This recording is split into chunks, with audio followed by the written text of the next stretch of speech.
So in this video we are going to discuss about the structure of neurons. ठीक है, structure of neuron क्या होता है। अगर आप अपनी इस डायग्राम के ऊपर फोकस करें, ठीक है, तो स्ट्रक्चर ऑफ न्यूरॉन में हमें सबसे पहले ये क्या है, न्यूरोनल सेल बॉडी बनी हुई है। ठीक है, और न्यूरोनल सेल बॉडी के पीछे क्या है, ये हमारे पास एक एक्सॉन का स्ट्रक्चर दिखाया हुआ है। ठीक है, अगर हम इसके अंदर देखें, ठीक है, तो हम यहाँ पर देख सकते हैं कि सेंटर में हमारे पास क्या है, सोमा और सेल बॉडी है। ठीक है, सेंटर में क्या है, सोमा और सेल बॉडी, और जो सेल बॉडी से हमारे पास राइज कर रहे हैं, देखें वो क्या है, डेंड्राइट्स। ठीक है, ये डेंड्राइट्स हैं, और डेंड्राइट्स से आगे जो एक सिंगल यहाँ पे कंटिन्यू कर रहा है, ठीक है, ये क्या है, एक्सॉन। एक्सॉन के सरफेस के ऊपर क्या है, माइलिन शीथ ने उसको रैप किया हुआ है। ठीक है, और माइलिन शीथ के दरमियान, ठीक है, जो बीच में पोर्शन जो होते हैं उनको हम कहते हैं नॉड्स। ठीक है, ये नॉड्स ऑफ रेनिवर वो एरियाज होते हैं, ठीक है, जहाँ पर माइलिन शीथ प्रेजेंट नहीं होती। ठीक है, और जब हमारे न्यूरॉन के अंदर एक्शन पोटेंशियल जनरेट होता है, तो वो एक्शन पोटेंशियल जो होता है वो जंप करता है बिटवीन इंटर नोड्स। ठीक है, जो माइलिन फ्री एरिया होता है इंटर नोड्स के अंदर जो है वो हमारे पास एक्शन पोटेंशियल जो है वो जंप करके जा रहा होता है। ठीक है, तो न्यूरोनल एक्शन पोटेंशियल कहाँ पर होता है, इंटर नोड्स के अंदर होता है। This is again an important MCQ। ठीक है, अब यहाँ पर उन्होंने एक डिमार्केशन की हुई है कि ये सेंट्रल नर्वस सिस्टम है और ये पेरिफेरल नर्वस सिस्टम है। अगर हम सेंट्रल नर्वस सिस्टम को देखें तो जो इतना पोर्शन है हमारे न्यूरॉन का, ठीक है, जिसके अंदर उसकी सेल बॉडी और डेंड्राइट्स होते हैं, ठीक है, this it is present in the central nervous system. ठीक है, while the rest of the portion is present in the peripheral nervous system, ठीक है, जिसमें मेनली एक्सॉन्स प्रेजेंट है। ठीक है, एक्सोनल पोर्शन जो है वो पेरिफेरल नर्वस सिस्टम का पार्ट होता है। ठीक है, अब जो सेंट्रल नर्वस सिस्टम के अंदर हमारे पास पोर्शन है, उसमें हमारे पास उन्होंने हमें सेल बॉडी का स्ट्रक्चर दिखाया है। ठीक है, सेल बॉडी से जो राइज करी है वो डेंड्राइट्स हमने देख लिया है। ठीक है, डेंड्राइट्स प्रेजेंट होते हैं। अब यहाँ पर अगर आप देखें तो उन्होंने एक सेल दिखाया है हमें, ओलिगोडेंड्रोसाइट्स।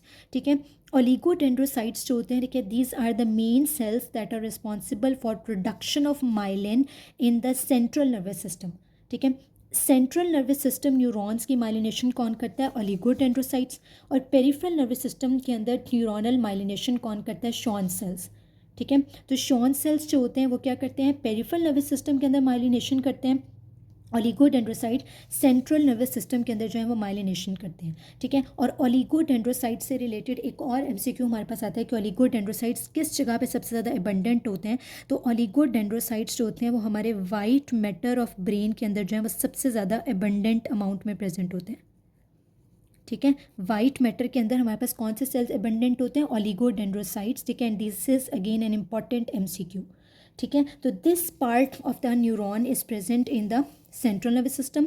और पेरिफेरल नर्वस सिस्टम में अगर आप देखें तो एक्सोनल स्ट्रक्चर है, जिसके ऊपर कवर किसने किया, माइलिन शीथ ने। और पेरिफेरल नर्वस सिस्टम के अंदर कौन माइलिन शीथ की फॉर्मेशन करता है, शॉन सेल्स। ठीक है, और बीच में हमारे पास, ठीक है, ये जो नोड्स हैं यहाँ पर, ये वो एरियाज हैं, ठीक है, जहाँ पर हमारे पास माइलिन शीथ नहीं है और जहाँ पर एक्शन पोटेंशियल की कंडक्शन होनी है। और एंड पे देखिए तो उन्होंने हमें वेजिकल ऑफ ट्रांसमीटर दिखाई है कि ये एक वेजिकल है जिसके अंदर न्यूरो ट्रांसमीटर सब्सटेंस प्रेजेंट होता है।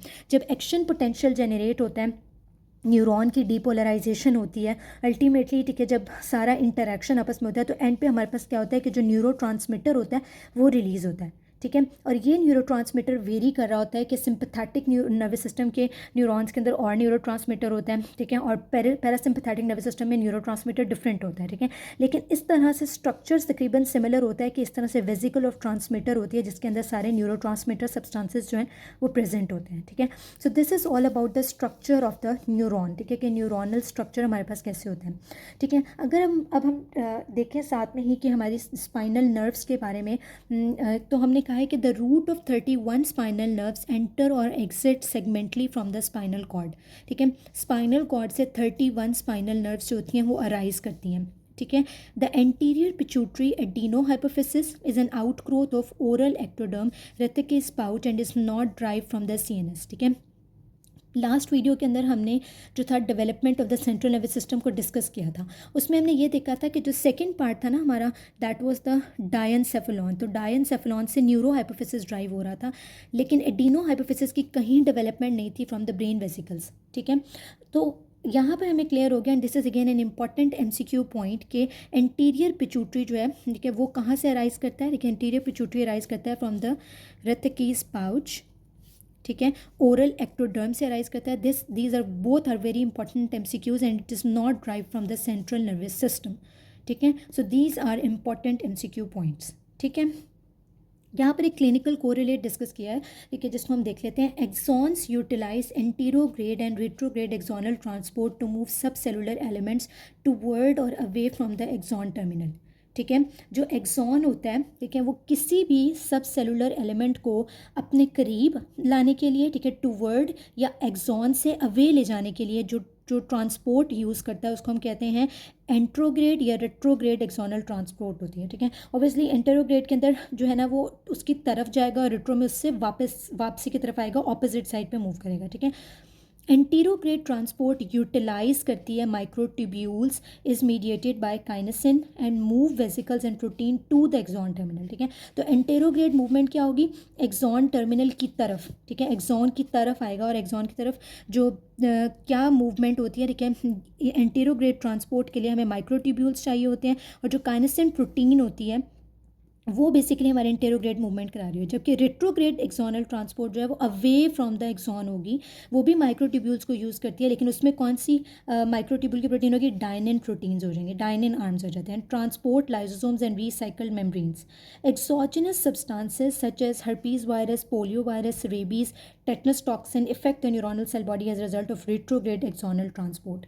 ठीक है, तो यहाँ पर हमें इस क्लिनिकल कोरिलेट से क्या चीज़ क्लियर हुई कि जो हमारा न्यूरॉन होता है उसमें बोथ एंटेरोग्रेड और रेट्रोग्रेड एक्सोनल ट्रांसपोर्ट होती है। एंट्रोग्रेड होती है टुवर्ड्स द एक्सॉन, रेट्रोग्रेड होती है अवे फ्रॉम द एक्सॉन। दोनों के अंदर माइक्रोट्यूब्यूल जो हैं वो यूज़ होते हैं। एंट्रोग्रेड के अंदर जो है वो हमारी काइनेसिन प्रोटीन इन्वॉल्व होती है, रेट्रोग्रेड ट्रांसपोर्ट के अंदर जो है वो हमारी डायनिन प्रोटीन्स जो है वो इन्वॉल्व होती हैं। ठीक है, और लास्ट पे एक और एमसीक्यू पॉइंट क्या है कि जितने भी वायरसेस हैं जैसे हर्पीज़ वायरस, पोलियो वायरस है, रेबीज़ है, टेटनस टॉक्सिन है, ये सारे इफेक्ट करते हैं न्यूरोनल सेल बॉडी को as a result of retrograde axonal transport. ठीक है, so this can be asked in an MCQ कि किस तरह से डैमेज करते हैं सेल बॉडी को by the retrograde axonal transport.